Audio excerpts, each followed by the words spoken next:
நான் சீமான் அவர்களுக்கு தான் பேசிகிட்ருக்கிறேன். நேற்று உச்சநீதிமன்றத்தில் விஜயலட்சுமி கிட்ட மன்னிப்பு கேட்டுட்டா அந்த எஃப்ஐஆரை குவாஷ் பண்ணுற பாசிபிலிட்டியை சொன்னாங்க நீதிபதி அவர்கள். சீமான் அவர்களுக்கு ஃபஸ்ட்டு ஒரு வாய்ப்பு கொடுத்தாங்க, காம்பன்சேஷன் கொடுத்து இது முடிங்க அப்படின்னும் போது கூட எந்த நாய் சொல்லிச்சு தெரியல, அதெல்லாம் பேச வேண்டிய அவசியம் இல்லை அப்படி இப்படின்னு பண்ண வம்புக்கு தான் மீண்டும் இது கோர்ட்டில் சிக்குச்சு. இப்போ சீமானுக்கு நான் சொல்கிறேன், நேற்று நீதிபதிகள் என்ன சொன்னாங்கன்னா, 2 பேரும் ஒன்றும் குழந்தைங்க கிடையாது, ஸோ இது என்னென்னு கொஞ்சம் 2 பேரும் மன்னிச்சு கொஞ்சம் பண்ணுங்க அப்படின்னு சொன்ன கொஞ்சம் சீமானுக்கு புரிஞ்சிருக்கும்னு நினைக்கிறேன்.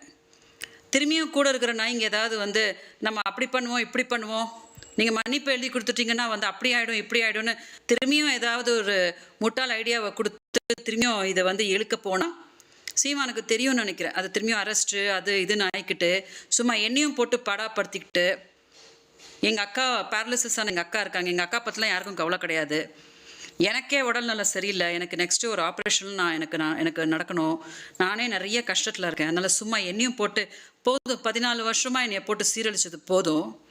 ஸோ சீமான் அவர்கள்ட்ட என்ன சொல்கிறேன் தெரியுமா, நான் மன்னிக்க தயார், நான் உங்களை மாதிரி ரொம்ப கேவலமான ஒரு பொண்ணு கிடையாது, பாலியல் தொழிலாளின்னு என்னை சொன்னீங்க இல்லையா, அன்றைக்கி தான் எனக்கு ரொம்ப கோவம் வந்துருச்சே தவிர மற்றபடி நான் ரொம்ப மனிதாபிமானமான ஒரு பொண்ணு தான். ஸோ இப்போது நான் என்ன சொல்கிறேன்னா, நான் மன்னிக்க தயாராக இருக்கேன். திரும்பியும் ஏதாவது போய் நான் அதை பண்ண போகிறேன் இதை பண்ண போகிறேன்னு நீங்கள் போனீங்கன்னா அது உங்களுக்கே நல்லா தெரியும், அது மீண்டும் ரொம்ப பிரச்சனையில் போய் விட போகுது, என்னையும் தேவையில்லாத மன உளைச்சலில் போய் ஆளாக்க போகுது. அதை தான் நேற்று அந்த நீதிபதி அவர்கள் சொன்னாங்க. ஸோ அதை தயவு செஞ்சு ஃபாலோ பண்ணுங்கள். நான் பட்டது போதும், நான் பட்ட அவமானம் எல்லாம் போதும், நீங்கள் எனக்கு கடவுள்னு ஒருத்தர் இருக்கிறாரு, அவர் என்னை காப்பாற்றுவார்.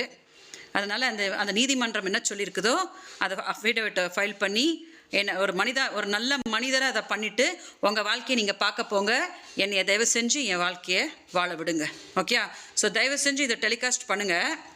சீமான் அவர்களே மீண்டும் சொல்கிறேன், கொஞ்சம் நல்ல ஒரு மனிதராக நீதிமன்றம் சொல்லியிருக்கிறத பண்ணிவிட்டு என்னையும் தயவு செஞ்சு என் வாழ்க்கையை வாழ விடுங்க. நீங்கள் ஏதாவது அதை பண்ணுறேன் இதை பண்ணுறேன்னு போகும்போது உங்கள் கூட சேர்ந்து நானும் கஷ்டப்படணும், அதனால் வேண்டாம், அது தேவையில்லை, நான் உங்களை மன்னிச்சு விட்டாச்சு, உங்களை மன்னிச்சாச்சு. ஓகே, வணக்கம்.